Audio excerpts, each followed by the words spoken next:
ইনসানি হাইনুম মিনাদ দাহরি লাম ইয়াকুন শাইআন মাযকুরা ইন্না খালাকনাল ইনসানা মিন নুতফাতিন আমশাজ نبتليه فجعلناه سميعا بصيرا মুসলমান ভাইরা আমার আল্লাহ তাবারক তাআলা আমাকে আপনাকে দুনিয়ার জমিনে পাঠাইছেন এর আগে আমি আপনি দুনিয়ার জমিনে আসার চিন্তা ভাবনা করিনি এবং আমি যে দুনিয়ার জমিনে আসবো এটা আমার বাবা মা চিন্তা করে নাই এ গোলাম আল্লাহ তাবারক তাআলা বলেন লাম ইয়াকুন শাইআন মাযকুরা বান্দারে তুমি উল্লেখযোগ্য কোনো বস্তু ছিল না তোমাকে কেউ আলোচনা করবে তোমার ব্যাপারে আলোকপাত হবে এমন কোনো বস্তু তুমি ছিল না একেবারে নিশ্চিত ছিল তোমাকে আমি দুনিয়ার জমিনে পাঠিয়ে হাসতি বানিয়ে দিয়েছি সুবহানাল্লাহ প্রিয় হাজিরিন তো আল্লাহ তাবারক তাআলা বলেন যে বান্দা তোমাকে কোথায় থেকে বানিয়েছি জানো ইন্না খালাকনাল ইনসানা মিন নুতফাতিন আমশাজ আমি তোমাকে একেবারে নাপাক স্খলিত বীর্য থেকে তোমাকে বানিয়েছি যেটার ব্যাপারে মানুষের অনীহা যেটার ব্যাপারে দুর্গন্ধ যেটার মধ্যে সব সমস্যা যেটা নাপাক যার কারণে তোমার বাবার উপর তোমার মায়ের উপর ওযু এবং গোসল ফরজ হয়ে গিয়েছে এমন একটা পানি দিয়ে তোমাকে বানিয়েছি এগুলা বানানোর পরে আবার তোমাকে বলতেছি কাররামনা বনি আদম এত নিকৃষ্ট করে বানানোর পরও আবার আমি আল্লাহ তাবারক তাআলা আমার কুদরতি জবান দিয়ে তোমার ব্যাপারে তোমার শ্রেষ্ঠত্বের ব্যাপারে ঘোষণা দিয়েছি কাররামনা বনি আদম আমি তোমাকে শ্রেষ্ঠত্বের মর্যাদা দিয়েছি সমস্ত মাখলুকের মধ্যে তোমার মর্যাদা অনেক বেশি সুবহানাল্লাহ প্রিয় ভাইরা আমার আল্লাহ রাব্বুল ইজ্জত আমাকে আপনাকে দুনিয়ার জমিনে শ্রেষ্ঠ মাখলুক বানাইছেন এর কারণ আল্লাহ তাআলা দুটো বর্ণনা করেছেন একটা হলো তোমাকে ইবাদতের যোগ্যতা দিয়েছি দুই নম্বর হলো তোমাকে খেলাফতের জিম্মাদারি দিয়ে দুনিয়ার জমিনে পাঠিয়েছি আজকে আমার আপনার আন্দোলন হয় আমি আপনি আন্দোলন করি এই দুনিয়ার জমিনে মানুষের বানানো বিধিবিধান কার্যকর করার জন্য বাস্তবায়ন করার জন্য অথচ আমাকে আল্লাহ কেন পাঠাইছে আমাকে পাঠানোর মাকসাদ কি ওই মাকসাদ আমরা ভুলে গিয়েছি আমাদের হায়াতের মাকসাদ কি মাকসাদে হায়াত আমরা ভুলে গিয়েছি আমরা জানি না আমাদেরকে কেন পাঠাইছে ভাইরা আমার বন্ধুরা আমার আল্লাহ রাব্বুল ইজ্জত আমাদেরকে প্রথম জানায় গোলাম তোমাদেরকে কেন পাঠাইলাম এর এক নম্বর কারণ হলো আমা খালাকতুল জিন্না ওয়াল ইনসা ইল্লা লিয়াবুদুন আই লিয়ারিফুন এ গোলাম এই জমিনে আইসা তুমি আমি মালিকের ইবাদত করবে ইবাদত করতে করতে আমি মালিকের সাথে তোমার পরিচয় ঘটবে এ আল্লাহর বান্দারা যারা আল্লাহ তাবারক তাআলার ইবাদতের মধ্যে নিজেদের জিন্দেগিকে ফানা করে দিয়েছে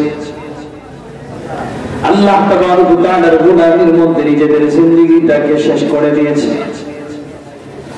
হে আল্লাহর বান্দা আল্লাহ তাবারক তাআলা যেন বান্দাকে বলতেছে গোলাম আমি তোমাকে যে মাকসাদে পাঠাইছি ওই মাকসাদ নিয়ে তুমি দুনিয়ার জমিনে চলো তুমি আমার পরিচয় নিয়ে দুনিয়ার জমিন থেকে আসো আমার পরিচয় না নিয়ে কিন্তু দুনিয়ার জমিন থেকে আসা যাবে না আমাকে আপনাকে আল্লাহ রাব্বুল ইজ্জত আরমে আরওয়াহের মধ্যে আমাকে আপনাকে আল্লাহ তাআলা প্রশ্ন করেছেন আলাস্তু বিরাব্বিকুম আমি কি তোমাদের রব নই আমরা সবাই একবারকে জবাব দিয়েছিলাম ক্বালু বালা কেন নয় আপনি তো আমাদের রব আপনি ছাড়া আমাদের রব আর কেউ হতে পারে না আপনি আমাদেরকে বানানোওয়ালা আপনি আমাদেরকে পালনেওয়ালা আপনি আমাদেরকে রিজিক দেনেওয়ালা আপনি আমাদেরকে হায়াত দেনেওয়ালা আপনি আমাদেরকে মউত দেনেওয়ালা আল্লাহ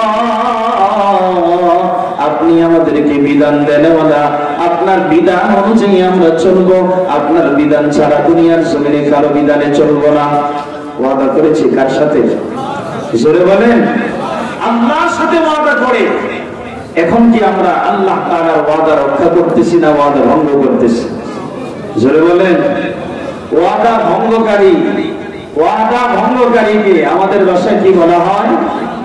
জোরে বলেন। আমাদের ভাষায় না, এটা হাদিসের ভাষায় ওয়াদা ভঙ্গকারীকে মুনাফিক বলা হয়। এটা ওয়াদা খালাফা, যখন ওয়াদা করে, ওয়াদার খেলাফ করে, ওয়াদা ভঙ্গ করে, সে আর হাকিকতে মানুষ থাকতে পারে না। হাতে পায়ে মানুষ হতে পারে, মাথায় বড় পাগড়ি, গায়ে বড় জুব্বা, সব কিছু থাকতে পারে, কিন্তু মানুষটা আসলে মানুষ না, মানুষ নামের মুনাফিক, ঠিক না? এমন মুনাফিক শুধু আজকের জমানায় না, পয়গম্বরের জমানায় ছিল। জোরে বলেন না ভাই। পয়গম্বরের জমানায় এমন মুনাফিক ছিল।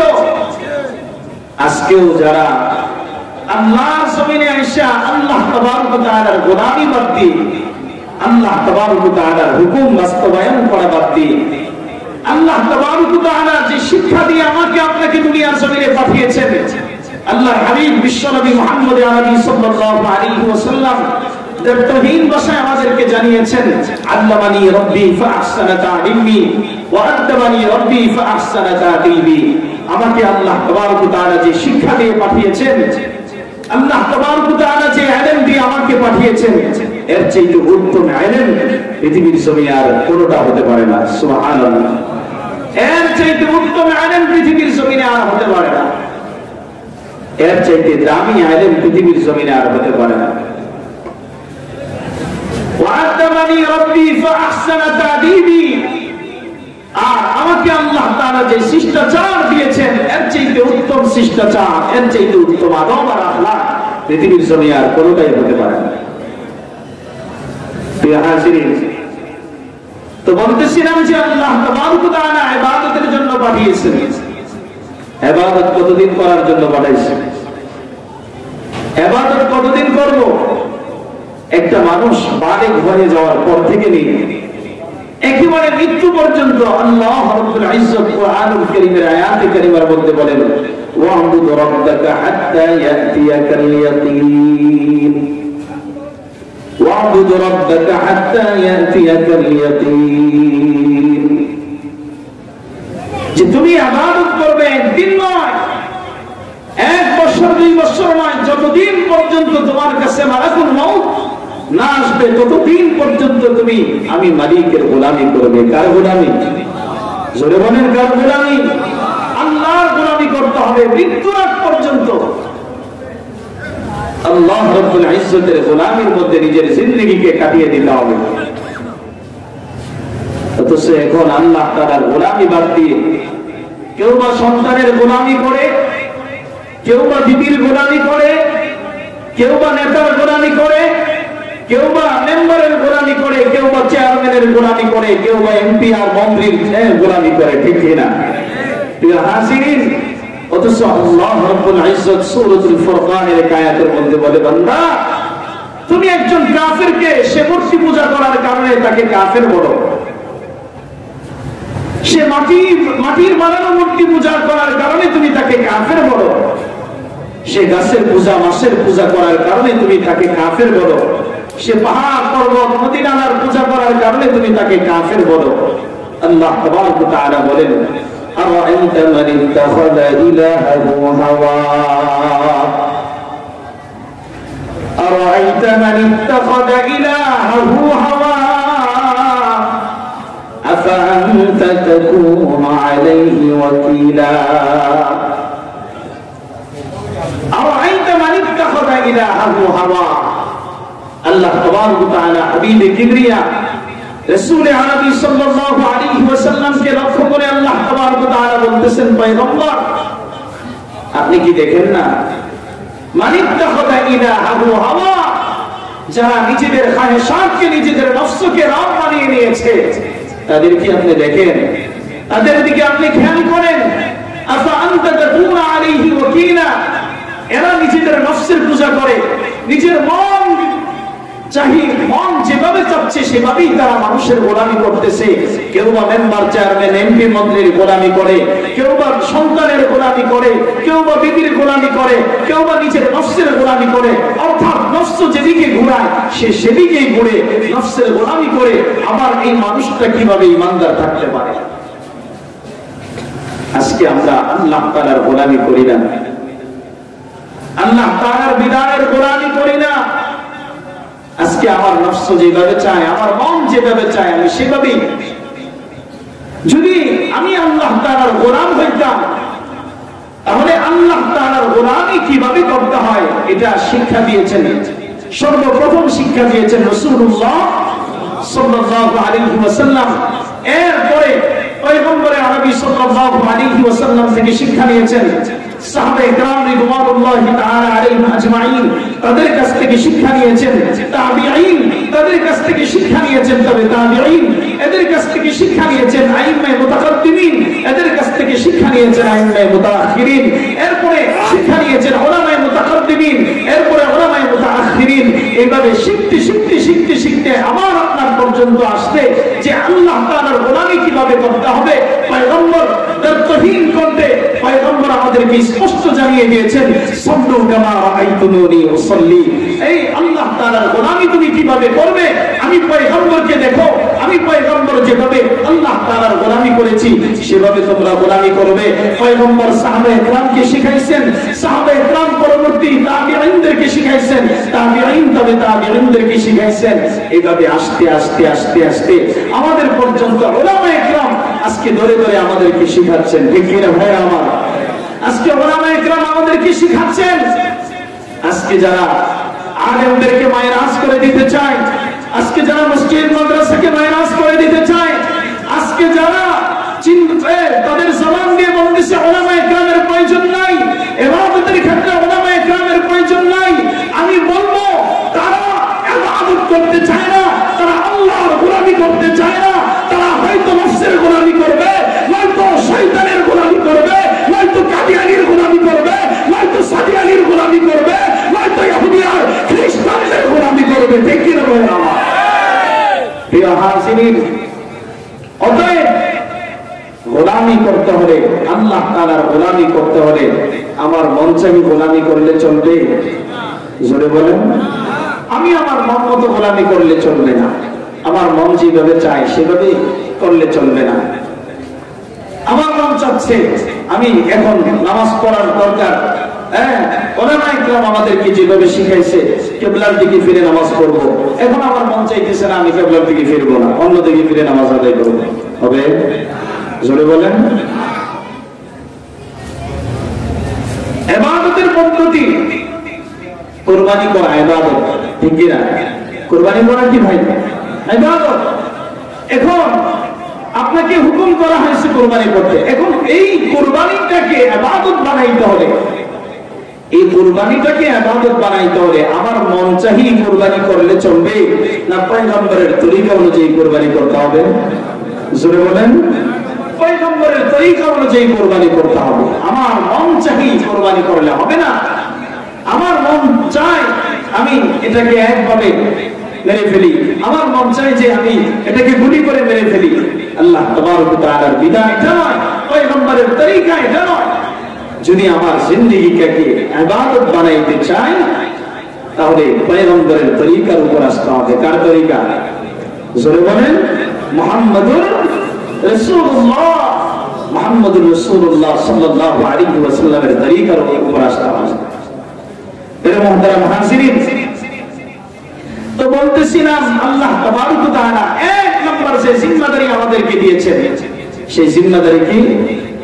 কথা বুঝতে হবে। আমার আলোচনার বিষয়বস্তু ছিল অন্যটা, কিন্তু আজকে এই বিষয়ের উপর হাসান জামিল সাহেব কিছু আলোচনা করেছেন, এই জন্য আমি বিষয় ঘুরিয়ে দিয়েছি যে আমাদেরকে আল্লাহ তাআলা দুনিয়ার জমিনে পাঠানোর মাকসাদ দুইটা। এক নম্বর ইবাদত, আল্লাহর গোলামি, আল্লাহর জমিনে আল্লাহর গোলামি করব। আর এটা আমার মন চাহি করলে হবে না।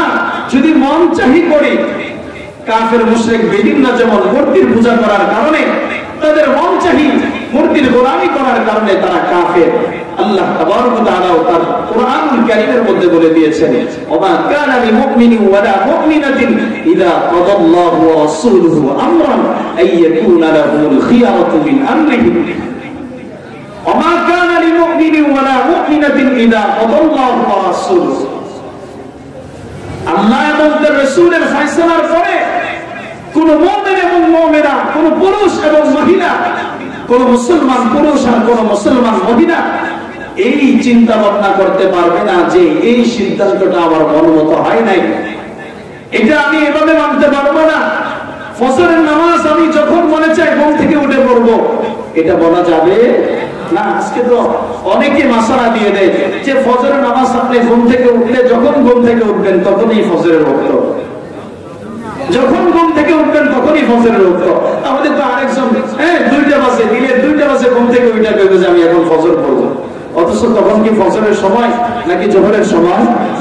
জোরে বলেন, জোহরের সময়। আমাদের জোহরের সময় যদি তাদের মাসালা অনুযায়ী, ওই সমস্ত ব্যক্তিদের মাসালা অনুযায়ী যখন ঘুম থেকে উঠবে তখনই যদি ফজরের ওয়াক্ত হয়, তাহলে সে তো জোহরের সময় ফজর নামাজ পড়বে, ঠিক কিনা? জোহরের সময় ফজরের অর্থ বানায় যদি ফজর অক্তিয়া নামাজ যদি আদায় করে, তাহলে হবে নাকি কাজা আদায় করতে হবে? জোরে বলেন, কাজা আদায় করতে হবে। এজন্য মুহতারাম হাজিরিন, যেটা বলতেছিলাম, আমি আমার মন মতো আমল করলে চলবে না, ইবাদত করতে হবে। আল্লাহ তাবারক ওয়া তাআলার হুকুম, পয়গম্বরের তরিকা অনুযায়ী পয়গম্বর যেভাবে বলছেন, সাল্লু কামা রাআইতুমুনি উসাল্লি। আর যদি আমার মন গড়া পদ্ধতিতে আমি ইবাদত বন্দেগী করি, যাকে খুশি যেভাবে খুশি সেভাবে আমি ইবাদত বন্দেগী করি, আল্লাহ তাআলা পয়গম্বরকে লক্ষ্য করে বলেন, আফা আনতা তাকুনু আলাইহি ওয়াকিলা।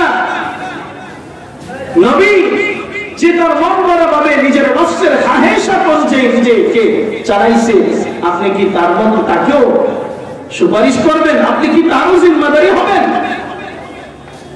তাহলে মুহতারাম হাজিরিন, আল্লাহ তাআলা যেন বুঝাইতে চায় যে পয়গম্বর আপনি এমন ব্যক্তিদের জিম্মাদারি নেবেন না যারা নিজেদের নফসের চাহিদা অনুযায়ী চলেছে, নিজের খাহেশাতের পিছনে পড়ে চলেছে, আপনি তাদের জিম্মাদারি নেবেন না।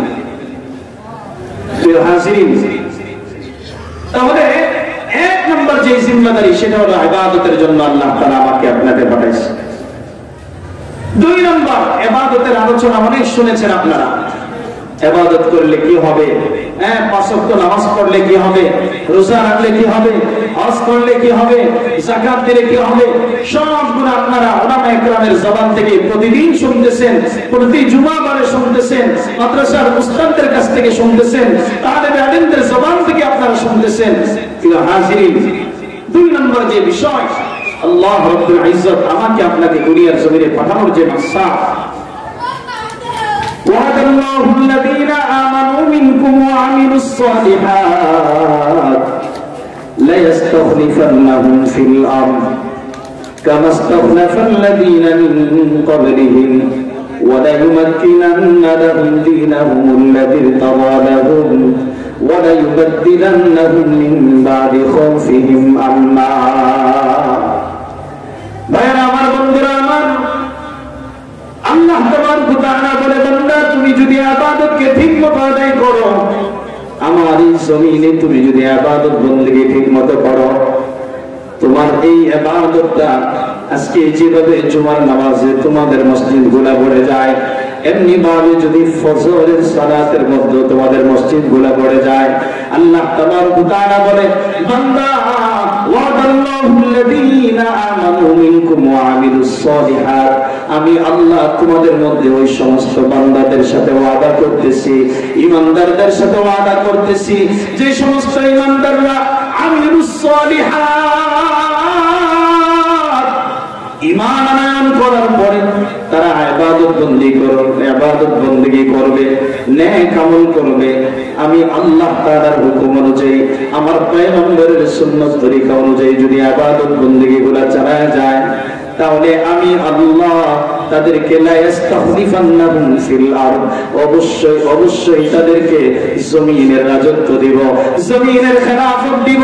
এই জমিনের মধ্যে ওই সমস্ত বান্দাগুলা, ঈমানদার নেককার বান্দাগুলা জমিনের মধ্যে গোলাম হয়ে থাকা লাগবে না, এই জমিনের মধ্যে কারো গোলামি করা লাগবে না, একমাত্র এই জমিনের মধ্যে আল্লাহর গোলামি করবে, আর এই জমিনের মধ্যে আল্লাহর জমিনে আল্লাহর প্রতিনিধিত্ব করবে। সুবহান, আল্লাহর জমিনে আল্লাহর প্রতিনিধিত্ব করবে। আল্লাহ বলেন, তুমি যদি খাঁটি ঈমানদার হয়ে যাও, এ বান্দা তুমি যদি খাঁটি আমলওয়ালা হয়ে যাও, তোমার আমলটা যদি তুমি আল্লাহ ওয়ালাদের সহবতে নূরানি বানাইতে পারো, এরে গোলাম তুমি তোমার আমলকে যদি নূরানি বানাইতে পারো আল্লাহ ওয়ালাদের সহবতে, তুমি যদি আলেমদের পরামর্শ নিয়ে তোমার আমলকে সুন্দর বানাইতে পারো, এ বান্দা তুমি তো সামনে তোমার সামনে যেটা দেখবা এটাকে আমল মনে করবা, এটাকে আমল মনে করবা না, না না তোমার কোনটা আমল কোনটা বদ আমল, কোনটা নেক আমল কোনটা বদ আমল এটা তুমি চিনবা না। এটাকে চিনার জন্য একটা ডাক্তারের কাছে যাইতে হবে, ওই ডাক্তারের নাম একটা ফার্মেসির মধ্যে যাইতে হবে, ওই ফার্মেসির নাম হলো মাদ্রাসা। আর ওই ফার্মেসির মধ্যে যে ডাক্তার গুলো বসে থাকে তারা হলো ওই মুআল্লিম, তারা হলো আল্লাহ তাআলার কোরআনের